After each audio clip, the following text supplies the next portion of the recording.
The morning light came through the chapel windows at a low, cold angle, the kind that turns everything it touches into something older than it is. I was standing in the vestibule in a dress I had chosen alone, holding a bouquet of dried flowers I had arranged myself, blush protea and dried lavender, because fresh flowers seemed dishonest for the occasion. My heels were on the stone floor. My hands were steady. And the man beside me, the man who was about to walk me through those doors, was 81 years old, 5'4", and wearing a bolo tie he'd pressed under a dictionary for 2 days to get the crease out. He took my arm the way you'd take something you've been trusted with, something you intended not to drop. He smelled like cedar and black tea. My father was already seated inside. Third row. Arms crossed. Welcome to Family Revenge Stories New. I'm going to tell you about the year I learned that a title father-daughter family is just a word people use until they decide to put it down. If that's a story you need today, stay with me. Subscribe so you don't miss a single second of what came next. I was 34 when this happened. I was an occupational therapist at a rehabilitation center in Billings, Montana. The kind of job where you spend your days helping people relearn how to button their shirts or hold a glass without shaking. I was good at it. I'd paid my own way through school with a combination of Pell Grants, weekend waitressing at a place called Harlow's that smelled permanently of fried onion rings, and a stubbornness that my thesis advisor once called alarming in its consistency. I had a duplex, a 5-year-old truck, a savings account that I added to every month without exception, even the months where I was adding $30. My mother's father, Wendell Price, lived in the other half of my duplex. He had moved in 3 years before this story takes place, after my grandmother, Dorothea, died of a stroke in November. He was not infirm. He was not tragic. He was the kind of man who got up at 5:30 every morning to do a crossword puzzle and who had, at some point in his 70s, decided to teach himself to make tamales from a cookbook he'd ordered used from a cellar in New Mexico. He wasn't always good at them, but he always tried. My family, my father's side especially, treated Wendell like furniture. He was my mother's father, which made him adjacent rather than real to them. At holiday gatherings he sat at the end of the table closest to the kitchen door. Nobody asked him questions. Nobody passed him things unprompted. My Aunt Clarice once referred to him in front of him as your mother's dad, as though she needed to establish genealogical distance before speaking his name. I watched this happen for years. I passed him things. I asked him questions. I sat beside him. It wasn't performance. It was just the obvious thing.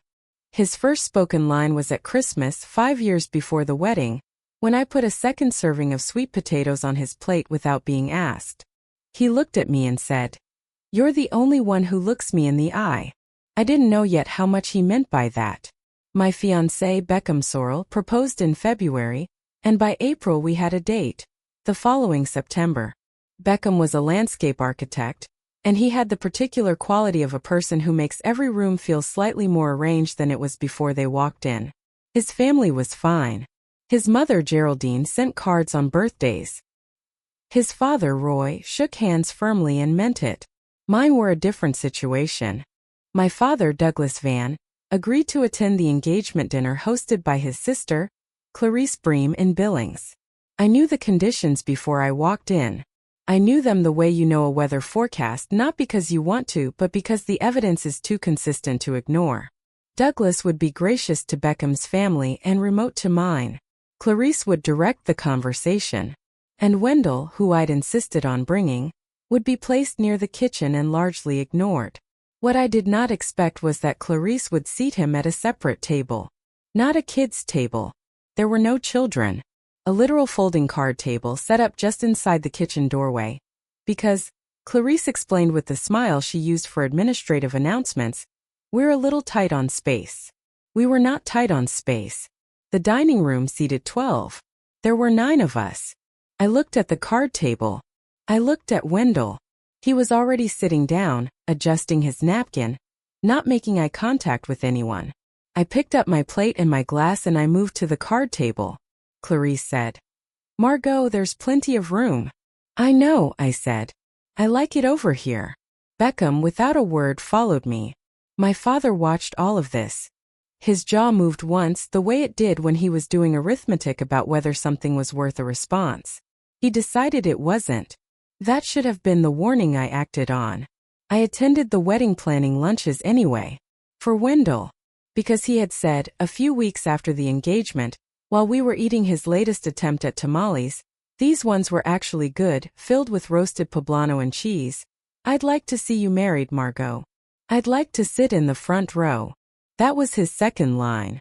You don't walk away from that. The rehearsal dinner was 6 days before the wedding. The venue was a small restaurant called the Gallatin Room. White tablecloths, candles, the whole architecture of significance. Beckham's family was warm. Mine arrived in formation. Douglas had decided, apparently sometime in the preceding week, that he would not be walking me down the aisle. He announced this at the rehearsal dinner. Not privately. At the table. His reason, delivered to the assembled sorrels, to Clarice, to Beckham, to me, and to Wendell, who was sitting 3 seats away, was that I had chosen to embarrass the family by moving to the card table at the engagement dinner. That this demonstrated a fundamental disrespect for family structure that he could not, in good conscience, ceremonially endorse. There was a beat of silence, the kind where you can hear a candle. Geraldine Sorrell's hand went flat on the table. Beckham's mouth opened and closed once. I set down my fork. I said, I sat next to my grandfather at a dinner where you put him at a different table. My father said, That's not what this is about. I said, What is it about then? He named it then in a way I'd never heard him name it before. A long grievance list meticulously maintained about my education, my living situation, my attachment to a man who was not his blood, and my general failure to understand how families actually worked. He said I had always chosen him over us, meaning Wendell. He said this as though choosing was a betrayal, as though Wendell were a competitor rather than a man in his 80s eating tamales alone. My aunt nodded. One of Beckham's cousins found something important to study on his water glass. When my father finished, the table was very quiet. I said, Okay. Just that. One word. I looked at Wendell. His hands were still in his lap. His face was the face of a man who had heard things said about him before and had learned which muscles to keep from moving. I stood up. I said to the table, Wendell will walk me down the aisle. If anyone has a problem with that, I hope the food was good. We left. Beckham left with us. Outside in the parking lot in the November cold, because September had become November after a venue change, Wendell took my arm and said, I'll press my bun the lookout tie.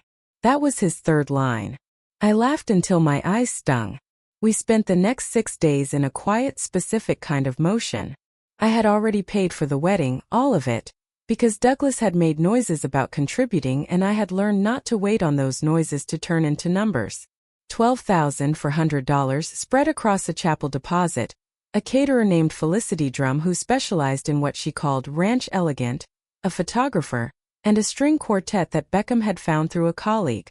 The dress had been $860, paid in 2 installments. My shoes were from a consignment shop on Montana Avenue, dyed to match. None of this changed because of the dinner. The invoice was already paid. The plan was already set. What changed was a call from Clarice the next morning. She wanted me to know that Douglas was reconsidering if I would come back to the table, which meant I understood if I would agree to let Wendell sit in a middle row. I thanked her for calling. I said I'd think about it. I didn't think about it. There was a small locked strongbox in Wendell's apartment, the other half of the duplex, that sat on the shelf above his stove. It had been there since he'd moved in. He kept it there among his cookbooks and a ceramic rooster and a photograph of Dorothea. I had never asked about it. He had never mentioned it. It was the size of a shoebox. The latch was brass and worn smooth. 3 days before the wedding, Wendell asked me to come over for dinner. He made his tamales, the good version now, the poblano and cheese version, the one he'd gotten right. We ate them at his small kitchen table, and there was a moment in the middle of that meal where the light in the kitchen was the color of something you'd want to keep, and neither of us was saying anything, and I thought, this is already enough. Whatever happens next, this is already the thing. He didn't open the strongbox that night. After dinner he said, I had a lawyer once. A good one. She said to me, Wendell, the document is the thing. Everything else is just noise. He tapped the table twice with one finger. Remember that. I didn't know what he meant. I filed it anyway. Clarice called again that night. And the night after. Each call offered a slightly softer version of the same deal. Douglas would walk me down the aisle if Wendell sat in a row that wasn't the front. I want you to understand that I never raised my voice during these calls. I thanked her each time. I said no each time. There was one call where I could hear, underneath Clarice's arrangement of words, the thing she was actually afraid of, that if Wendell mattered to me more than this particular ritual, then the hierarchy she'd spent 40 years building had a crack in it. I heard that fear. I recognized it as real. I still said no. If you're listening to this and you're somewhere in the middle of a version of this, where you don't know yet whether what you're building will be enough, subscribe to this channel so the rest of the story finds you. You need to hear what came next. Wendell died 6 weeks after the wedding. He went the way the doctor called rapid and undramatic, a phrase I've turned over many times since, because it was both accurate and completely wrong. He went in his sleep. He went with the ceramic rooster on his shelf and the strongbox above his stove and a half-finished crossword on his nightstand. He'd been stuck on 14 across. The clue was what a bridge does. I don't think I need to tell you what the answer was. I handled the arrangements. I paid for the service. I notified the people who needed to know. His daughter, my mother, who had been largely absent from this whole chapter of the story, living her own reconfigured life in Tucson, flew in and stayed 3 days. We didn't talk much. We didn't need to. After the service, when everyone had gone, I went back to his apartment and I took the strongbox off the shelf. There was a key taped to the bottom. Inside was a handwritten letter, dated 4 months before he died, addressed to me. With it was a document. 14 pages, numbered, signed, witnessed, notarized. And a smaller envelope sealed with the name of a law firm in Billings printed in the upper corner. Hatcher, Morales & Price. Wendell Price had been a founding partner of a small estate law firm for 22 years before his retirement. He had, in those 22 years, accumulated things. The building the firm operated from, which he'd owned outright since 1989. 3 investment accounts. A parcel of land in Stillwater County, 44 acres undeveloped, appraised that calendar year at $312,000. And the duplex. My half of the duplex, which I rented from him, which he had already transferred into my name. Total estate value, $891,000. All of it was mine. He left a specific note about this in the letter in his handwriting, which was small and very precise for a man of his age. I tried to give you things while I was alive and you kept paying rent. So here it is all at once. Don't argue. You won't win. I've been a lawyer. I sat on his kitchen floor and held the strongbox in my lap for a while. The reading of the will, as specified in the document, was to be conducted formally at Hatcher, Morales & Price, with all named parties present. His daughter, my mother, and his son-in-law, Douglas Van, who was named, once, as a party who had been considered and intentionally excluded. The reading was in January. The office was on the 11th floor of a building downtown, with a view of the Rimrocks. My mother sat beside me. Douglas came with Clarice, which was not invited but also not prohibited. The attorney, a woman named Petra Morales who had been Wendell's partner for 18 years, had a way of delivering information in a tone that contained no judgment whatsoever, which somehow made everything hit harder. She read the will. She read the inventory. She read the numbers. $891,420, net. She read the paragraph that named Douglas and explained, in Wendell's own language, the language of a man who had spent decades making documents mean exactly what he intended, that the exclusion was deliberate and final, not an oversight, and not a consequence of illness, impairment, or undue influence, but of 40 years of observation. Clarice made a sound. It wasn't words. It was the sound of a structure realizing it has a load-bearing wall that isn't there. Douglas said, "This is wrong. He didn't have capacity. He was a licensed attorney," Petra said pleasantly. The document was prepared with full legal competency evaluation on record. You're welcome to contest it. She paused. He anticipated that. See page 11. Page 11 contained Wendell's instructions for any contest to the will, which were both legally airtight and in tone, deeply characteristic of a man who had spent decades across a table from people who thought they could outmaneuver him. My aunt's face during all of this was the face of someone doing a sum and not liking the total. My father said nothing else. But his hands went completely still. I watched them go still. I noticed it the way you notice a temperature drop before a storm. And I made the decision in that moment not to say what I could have said about what I had observed over a lifetime about his relationship with Wendell, and with me, and with the particular kind of love that asks nothing in return. I didn't say it. Not because I couldn't. Because it would have been cruelty dressed as accuracy. When Petra finished and looked at me, I placed the strongbox on the conference room table. I opened it. I took out the letter. I said, "He told me once that the document is the thing, and everything else is just noise." I looked at my father. He said that to me 3 days before the wedding. Over tamales. At his kitchen table. While you were calling me to negotiate which row he could sit in. I set the letter down. I said, "He could hear you." He always could. The room was very quiet.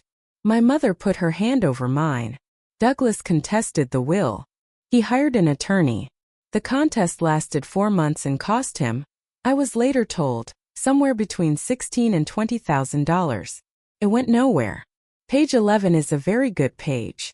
I offered once through Petra to release a small portion of one investment account to him, not as a settlement but as a gesture. He declined. That was the refusal that lets me carry this without weight. He chose the contest over the gesture, and the gesture was genuine. I need you to know that. He lost. The estate transferred in full in May. Clarice sent a letter. It said, among other things, that I had always chosen him. She was using it as an accusation. I read it as a compliment and put it in the strongbox. My mother stayed in my life. Carefully, slowly, in the way of something regrowing in a different season. We have lunch on the second Sunday of most months. She told me recently that Wendell used to call her from the duplex phone and read her crossword clues when he got stuck. I didn't know that. Beckham and I are still here. Still in the duplex, both halves of it now. He turned the other apartment into a studio for his drafting work. On some mornings he makes coffee and carries a cup to the kitchen where I'm sitting, and sets it down without a word. And the light in that kitchen is the same color it was the night I ate tamales and thought, this is already enough. The 44 acres in Stillwater County are still undeveloped. I've been up there twice. There's a ridge that faces west, and in the late afternoon, the light turns everything it touches into something older than it is. I haven't decided what to do with it yet. But when I go up there, I bring a thermos of black tea. If you carry someone who carries you quietly, call them today.